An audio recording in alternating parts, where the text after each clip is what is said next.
Hey y'all. So look, y'all know what I'm here for. 1 year reading Bible plan. Today, January 10th. We are 10 days in doing magnificent. January 10th. Boom. We read in Genesis chapter 28, picking up verse 10 through Genesis 30, verse 43.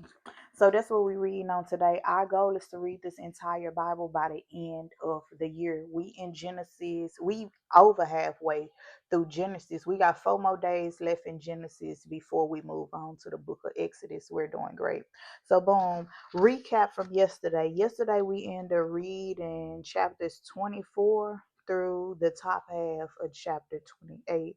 So what's our recap? What had happened? So Abraham is getting old now.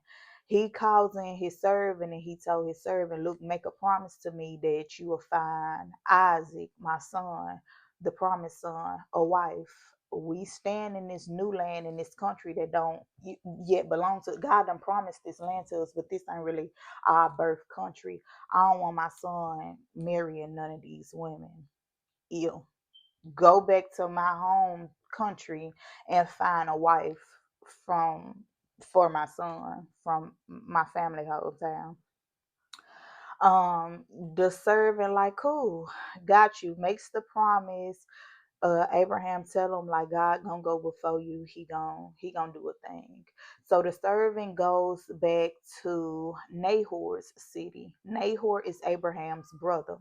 So he go to Nahor's city, which is the city of Haran, I believe, and he prayed to the Lord like, Lord, please make my trip successful. Between me and you, I'm looking for a woman for my master's son, Isaac.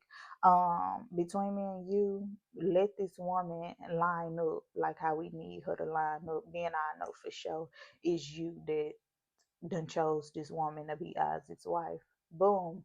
He see many women coming out, but then he sees Rebecca. He runs to Rebecca and he say, hey, can I get some of your water? She go out with the sheep, getting water for the camels. She at the well. He runs to her and say, you got some water. She quickly starts serving the servant. She like, I also got some water for your camels too. Like, hold on, I got you, basically. So he started watching Rebecca. He started peeping, seeing how she moved, and he like, yeah, she the one. He ended up giving Rebecca a ring and 2 gold bracelets. Rebecca ended up running home to her folks, telling them what had happened. She like, look, y'all, I got some jewelry while I'm out doing my work. The brother see the jewelry and he runs outside to go find who this servant is. He bumps into the servant. He like, hey dog, you ain't gotta stay out here. You can come up in the house. Like, I got a place for you to sleep. We'll fix you some food, get you some water, wash your feet. We got you. So the servant goes into the house. They getting ready to eat. He like, before we eat, let me tell y'all while I'm really here. So I made a promise to Abraham, which is basically y'all granddaddy brother. Made a promise to him. He very rich. He having stuff like, and he's old, getting ready to die. Basically, he made me make a promise to him that I find a wife for his son Isaac. That's why I'm here. I done prayed to the Lord, asked the Lord to make this trip successful. Rebecca seemed to be the one. The brother and the daddy of Rebecca, they like, look, we can't argue with this. This look like it's God's work. Rebecca, yours for Isaac, basically. So he eat, spend a night, get up early the next morning, getting ready to roll. The mom and the brother don't yet want to let Rebecca go. They like, wait a minute, let Rebecca just stay with us for extra 10 days, then she can go. He like, nah. I'm a little anxious, ready to go and show my master that I did my big one. Rebecca need to come with me now.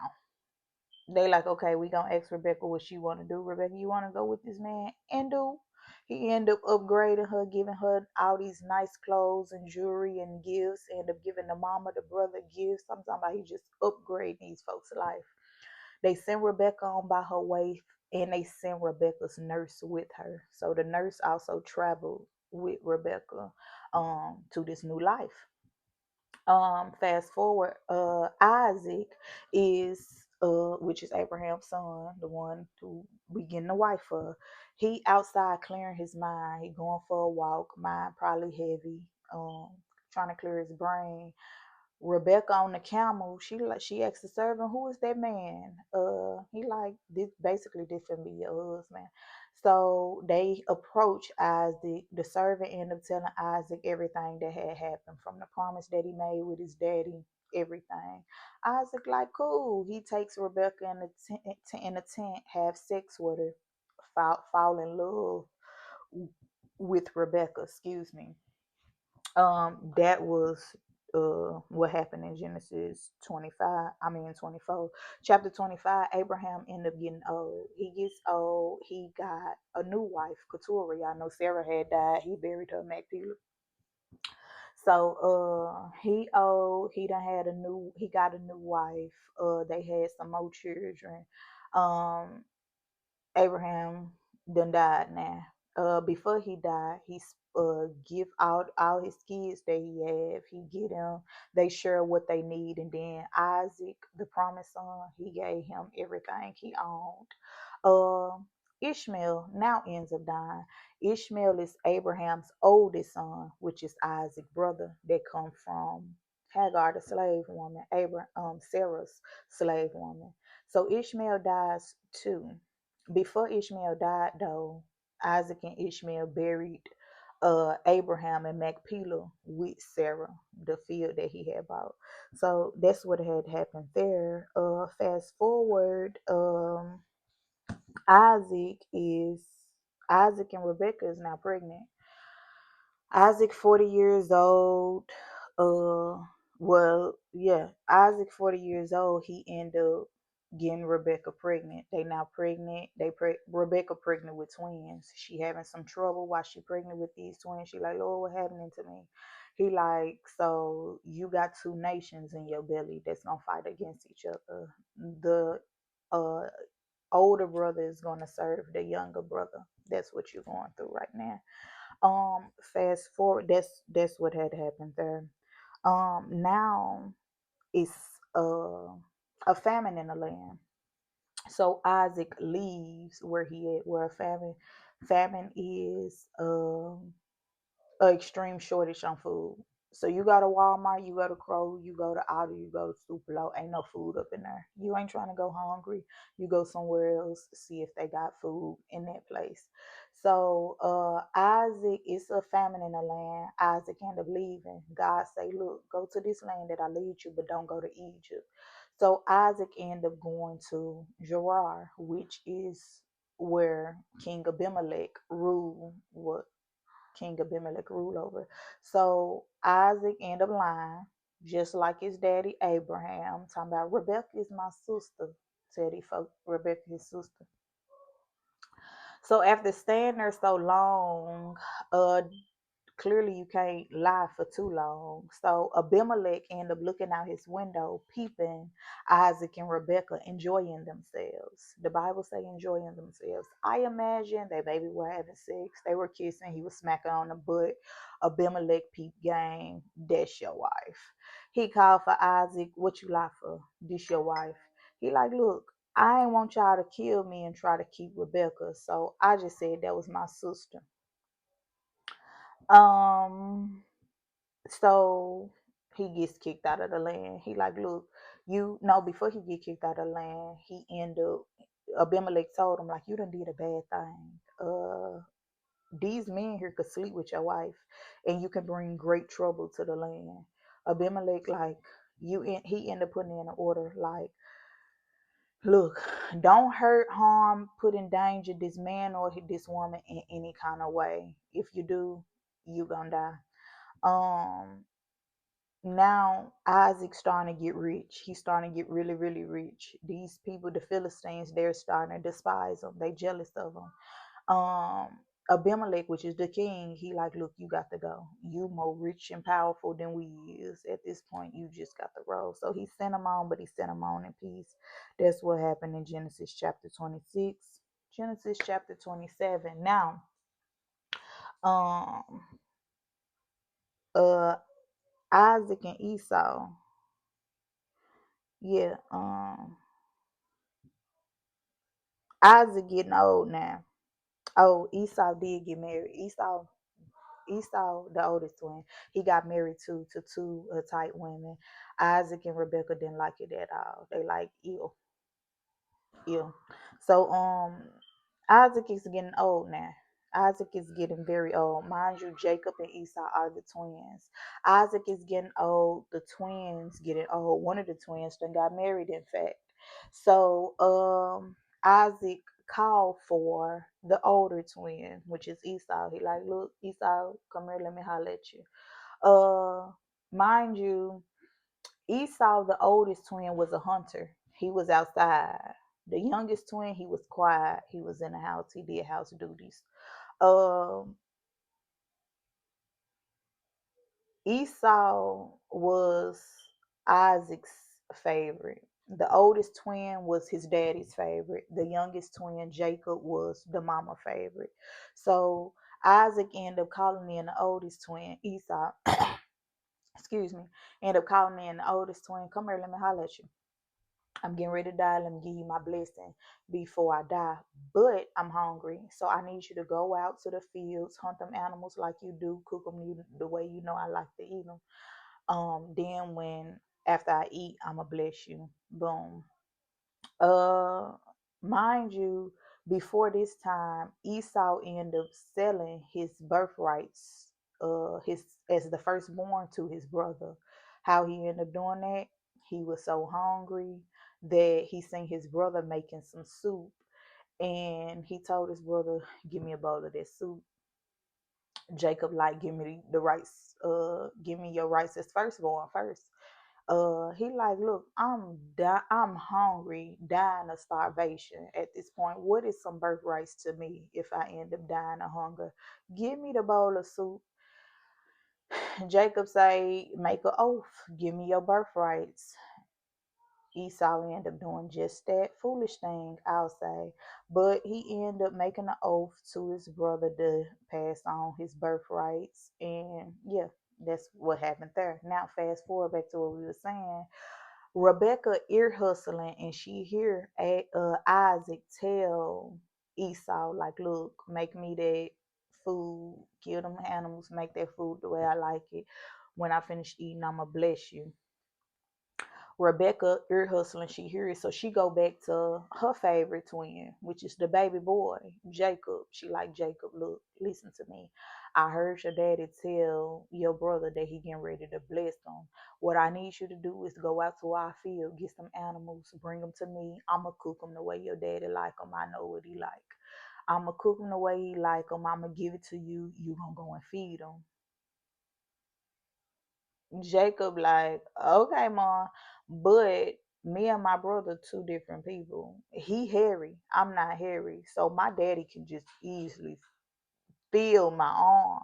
If he feel that I'm not hairy like my brother, he'll know that it's me and not my brother. Then he gonna curse me because I tried to trick him. She like, look, if it be any trouble, I'ma take the blame. I take the rap for it. Just do what I said. Boom.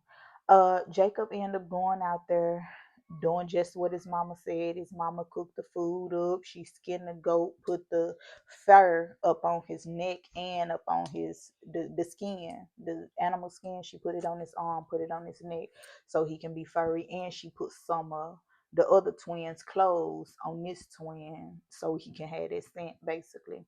And she like, look, here go the food. Now go take it to your daddy.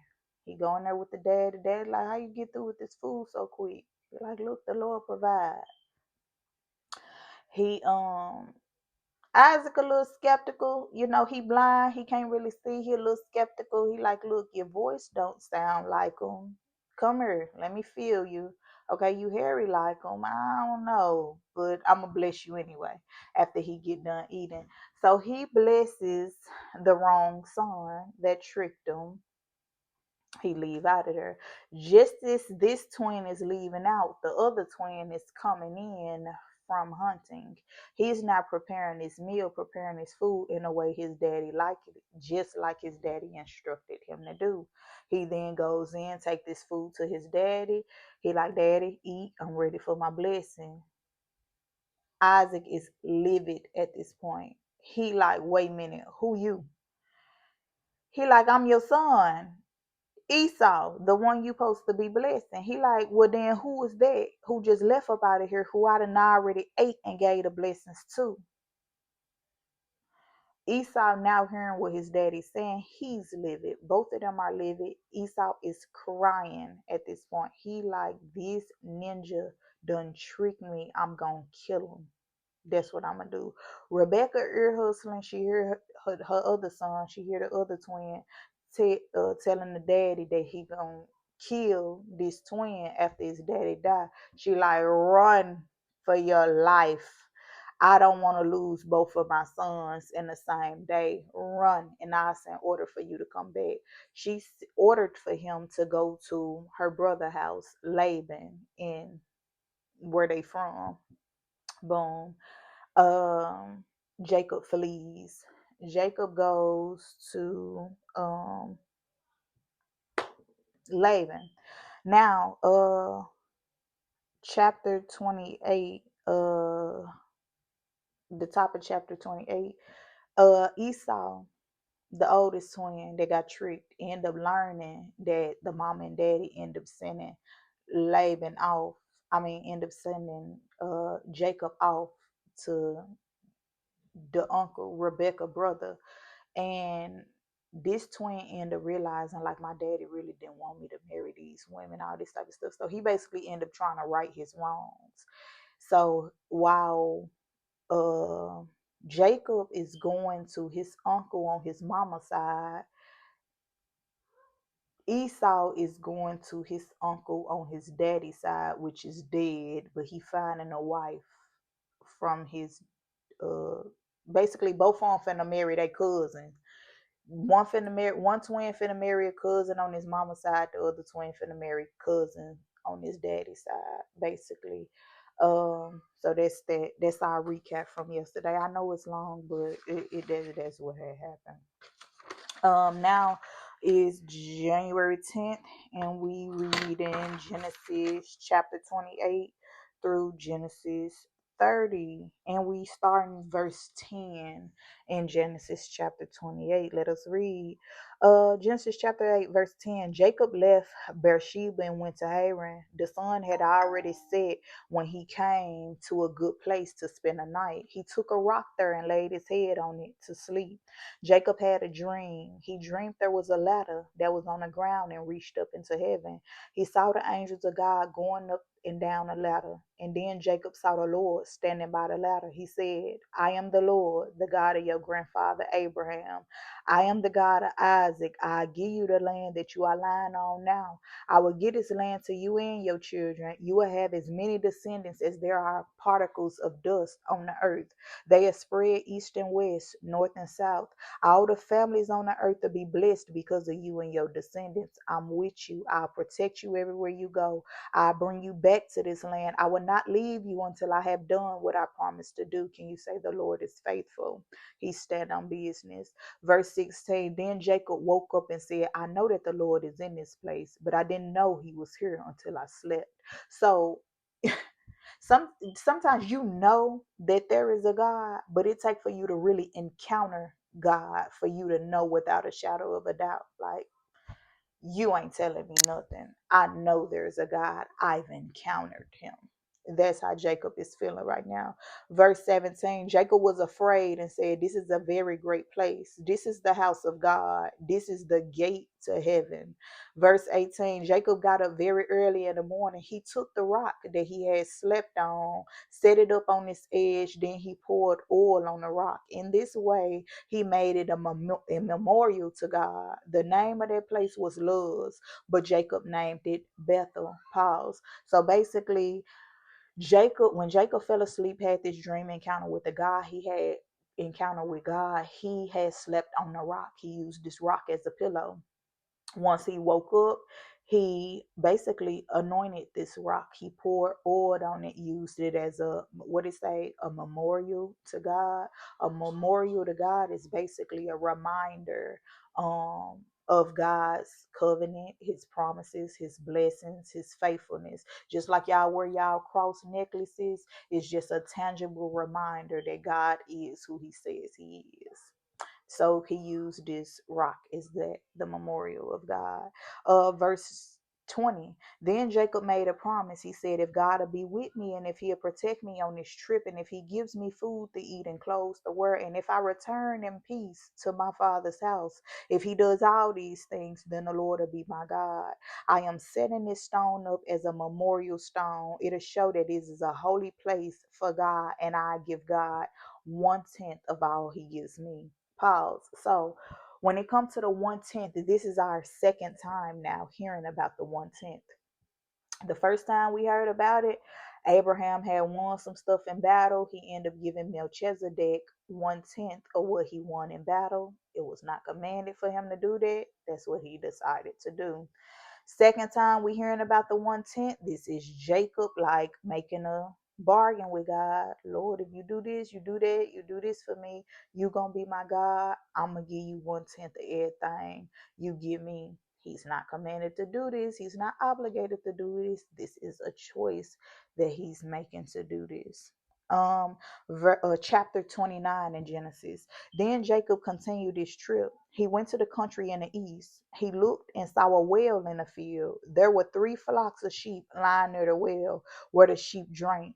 There was a large rock covering the mouth of the well. When all the flocks were gathered there, the shepherds will roll the rock away from the well. Then all the sheep could drink from the water. After the sheep were full, the shepherds would put the rock back in its place. So basically, it's this big well.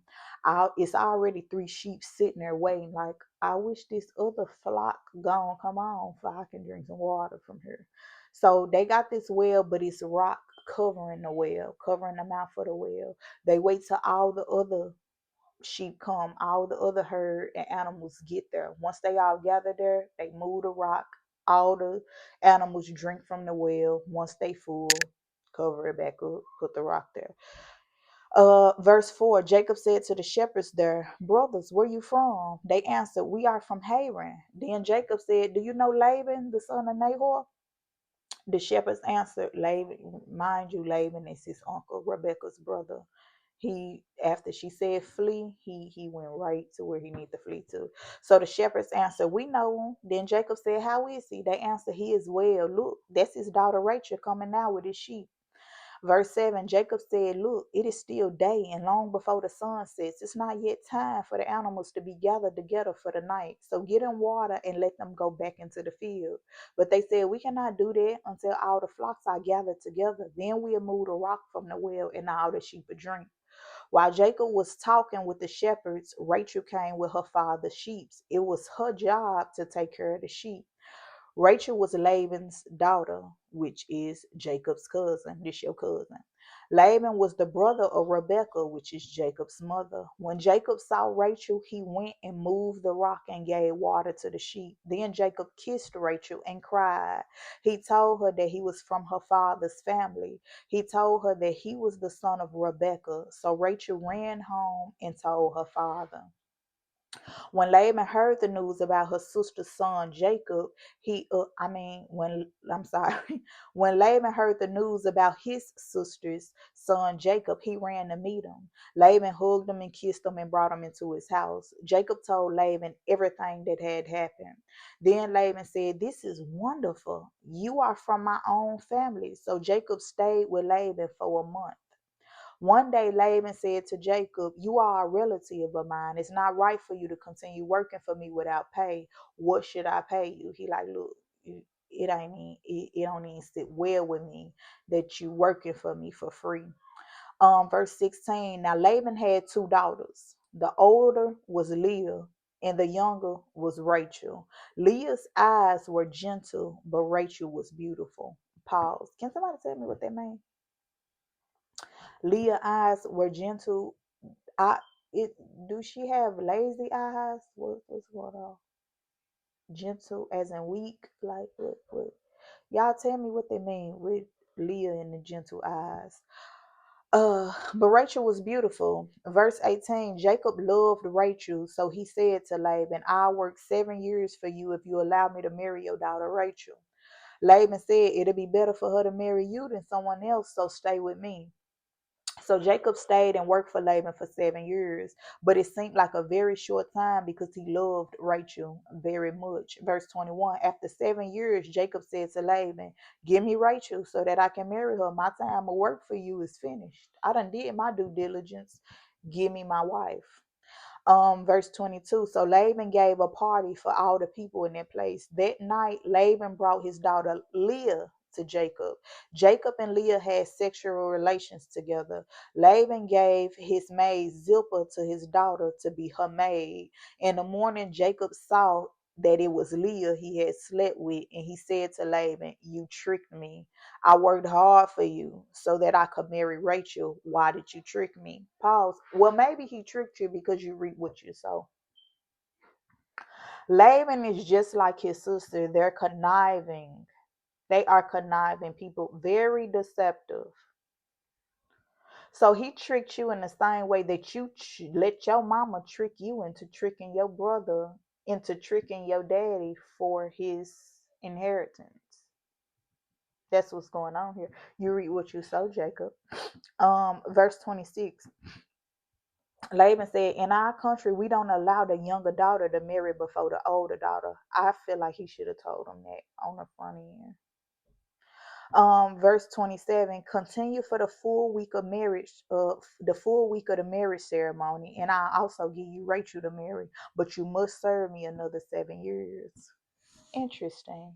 Okay, so what is this full week of the marriage ceremony? So look, back in them times, they will celebrate a marriage ceremony will last for a whole 7 days. What will go on in these 7 days? The first day is it be consummation. That is when the bride and the groom had sex to seal the deal. They had sex on the first day. The rest of the days is days of partying, feasting, music, food, and them joining households. But this marriage ceremony lasts for a full week. Sounds pretty lit. Um, verse where we at? 26. Laban said, "In our country, we don't allow the younger daughter to marry before the older daughter. Continue for the full week of marriage of the marriage ceremony, and I also give you Rachel to marry, but you must serve me another 7 years." This man have to serve you 14 years now. Interesting. Verse 28. So Jacob did this and finished the week. Look, he had to work. He had to want Rachel really, really bad to work 14 years up under crazy work. Then Laban gave him his daughter Rachel as a wife. Laban gave his maid Bilhah to his daughter Rachel to be her maid. So he gave Zilpah to Leah as a maid and gave Bilhah to Rachel as a maid, basically. Verse 30. So Jacob had sexual relations with Rachel also, and Jacob loved Rachel more than Leah. Jacob worked for Laban for another 7 years. Interesting. I fear you do love Rachel more than you love Leah because Leah's not even the one you wanted to begin with. Can you imagine Jacob on that full week of the ceremony? He probably disgusted. He probably chugging out all the wine that he can drink, trying to get his mind up off of, "I done really got bamboozled into marrying this chick. I wanted the other sister. She the one fine." He probably looking and lusting over Rachel the whole time, and Leah just right there like, "Yeah, I got to marry you because my daddy said so." Verse 31. The Lord saw that Jacob loved Rachel more than Leah, so he made it possible for Leah to have children, but Rachel did not have any children.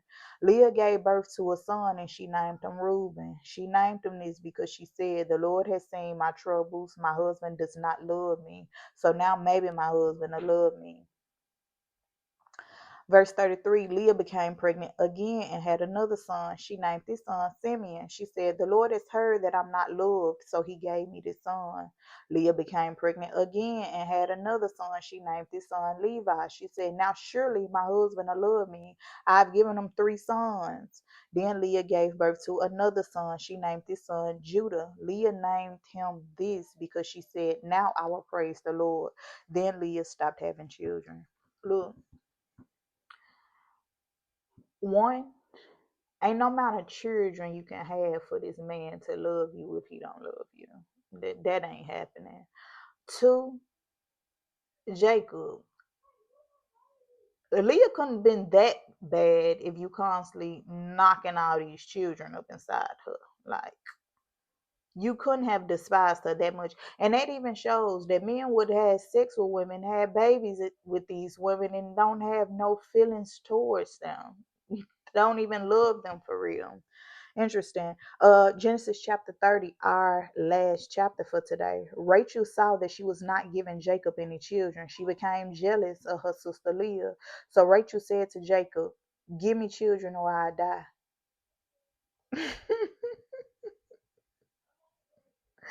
I'm not about to do this with Rachel.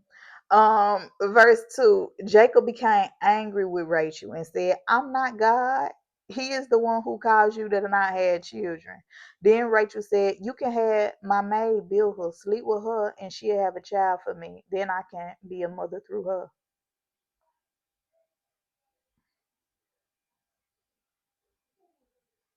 I sense drama. I smell drama because this the same song that Sarah sung to Abraham. I just feel like some drama finna take place. Verse 4, so Rachel gave Bilhah to her husband Jacob. He had sexual relations with Bilhah. She became pregnant and gave birth to a son for Jacob. Rachel said, God has listened to my prayer. He decided to give me a son, so she named this son Dan. Rachel, I don't think that was God. But okay, we like to put everything on God. But okay, go off. Verse 7, Bilhah became pregnant again and gave Jacob a second son. Rachel said, I have fought hard to compete with my sister and I have won. So she named that son Naphtali.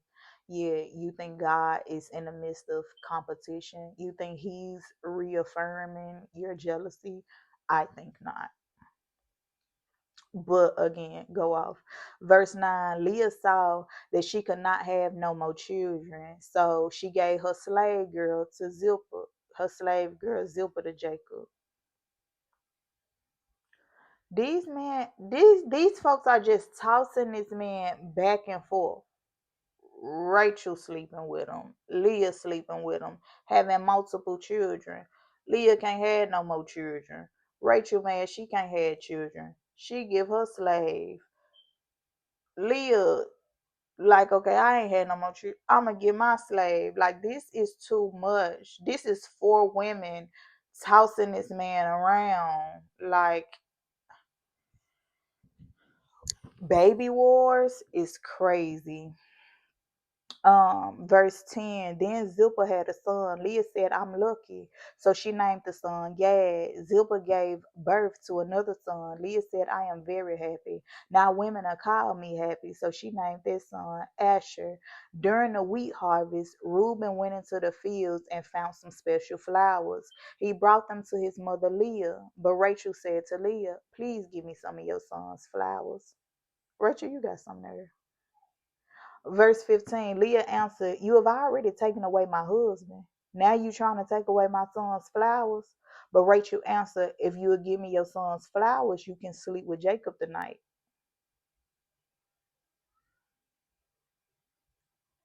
Verse 16, Jacob came in from the fields that night. Leah saw him and went out to meet him. She said, you will sleep with me tonight. I've paid you with my son's flowers. So Jacob slept with Leah that night. Leah, that was your husband first. How are you paying your sister to sleep with your husband? The level of desperation that's found in Leah is insane. No way my son come bringing me this beautiful bouquet and I'm about to give him to you so I can sleep with my own husband. Have you lost your mind? Uh, where are we? Um, Verse 17, then God allowed Leah to become pregnant again. She gave birth to a fifth son. She said, God has given me a reward because I gave my slave to my husband. So she named her son Isaac. Before blame anything on God. Verse 19, Leah became pregnant again and gave birth to a sixth son. She said, God has given me a fine gift. Now surely Jacob will accept me because I've given him six sons. So she named him this son Zebulon. I'm afraid he still won't accept you, Leah. He just gonna keep sleeping with you. Verse 21. Later, Leah gave birth to a daughter. She named her Dinah. Interesting. So after six sons, your seventh child, now you have a daughter. Great. Verse 22. Then God heard Rachel's prayer and made it possible for Rachel to have children. She became pregnant and gave birth to a son. She said, God has taken away my shame. Rachel named the son Joseph, saying, may the Lord give me another son. Okay, Rachel done finally had a baby. Praise the Lord. Praise the Lord. Verse 25. After the birth of Joseph, Jacob said to Laban, now let me go back. He said to this to his uncle. Now let me go back to my own homeland. Give me my wives and my children. I've earned them by working for you. You know that I served you well. Laban said to him, please let me say something. I know that the Lord has blessed me because of you. Tell me what I should pay you, and I'll give it to you. Jacob answered, you know that I've worked hard for you. Your flocks have grown and been well while I cared for them. When I came, you had little. Now you have much, much more. Every time I did something for you, the Lord blessed you. Now it is time for me to work for myself. It is time to do things for my family. I know that's right, Jacob. Put your foot down. If you ain't never said nothing, you said that. Look, if we can't take nothing else from Jacob, we need to take this from Jacob. Stop working for conniving people getting them rich. Use your talents for yourself and for your family. Make your own self rich. Verse 31, Laban asked, then what should I give you? Jacob answered, I don't want you to give me anything. I only want you to let me do this one thing. I'll go back and take care of your sheep. But let me go through all your flocks today and take every lamb with spots or stripes. Let me take every black young goat and every female goat with stripes or spots. That'll be my pay. In the future, you can easily see if I'm honest. You can come to look at my flocks. If I have any goats that isn't spotted or any sheep that isn't black, you will know that I stole it. Laban answered, I agree to that. We'll do what you asked. But that day, Laban hid all the male goats that had spots, and he hid all the female goats that had spots on them. He also hid all the black sheep. Laban told his sons to watch these sheep. So the sons took all the spotted animals and led them to another place. They traveled for 3 days. I'm talking about them took them far, far away. Then Jacob stayed and took care of all the animals that were left. Laban is so deceptive, it's ridiculous. Verse 30, this the thanks that you get this man. Verse 37, then Jacob cut green branches from poplar and almond trees. He stripped off some of the bark so that the branches had white stripes on them. He put the branches in front of the flocks that at the watering place. When the animals came to drink, they also made it in that place. Then when the goats made it in front of the branches, the young that were born were spotted, striped, or black. Jacob separated the spotted and the black animals from the other animals in the flock. He kept his animals separate from Laban's. Anytime the stronger animals in the flock were mating, Jacob put the branches before their eyes. The animals mated near those branches, but when the weaker animals mated, Jacob did not put the branches there. So the young animals born from the weak animals were Laban's, and the young animals born from the stronger animals were Jacob's. In this way, Jacob became very rich. He had large flocks, many servants, camels, and donkeys. I know that's right. When you use your talent instead to make somebody else rich, instead you use your talents to make you rich, you get a greater reward. I love that for Jacob. You're being fruitful and multiplying. I love that for him. Yeah, so that was Genesis chapter 30. That was our Bible study for today. We'll be back tomorrow. Keeping the momentum. I thank God for it. I love y'all. Goodbye.